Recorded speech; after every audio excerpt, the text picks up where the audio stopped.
মৃত ব্যক্তিকে গোসল দিয়ে টাকা চাইয়ে নেওয়া কি জায়েজ আছে? অনেকে 200 বা 300 টাকা দেয়, সে ব্যক্তি মৃত ব্যক্তিকে গোসল দেয়, তার জন্য কি গোসল দেওয়া জায়েজ আছে? দেখুন, মৃত ব্যক্তিকে গোসল দেয়ানো এটা এলাকাবাসীর কর্তব্য। এটা কার কর্তব্য? এলাকাবাসীর কর্তব্য। এলাকাবাসী যদি কোনো লোককে নিয়োগ দেয় যে আমাদের সবার তরফ থেকে তুমি এটা করে দিবা, তোমাকে পারিশ্রমিক দিলাম, সেটা জায়েজ হতে পারে।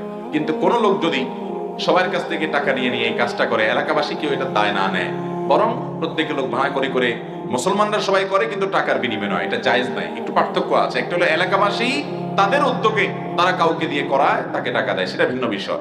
কিন্তু যদি এটার জন্য লোক নিজে এটাকে পেশা হিসেবে নিয়ে উনি এটা করেন, এটা নিয়ে পারিশ্রমিক দিয়ে যিনি মারা গেছেন তার ওয়ারিসদের কাছ থেকে পারিশ্রমিক নিয়ে তিনি সে পরিশ্রম করেন, তাহলে এটা জায়েজ হয় না। কারণ এটা ফরজে কিফায়া, সবার উপরে কর্তব্য, অথচ সে কর্তব্য পালন করলো না, টাকা দিয়ে মৃত ব্যক্তির ওয়ারিসরা সেই সার্ভিসটা নিতে হলো, এটা জায়েজ হয় না।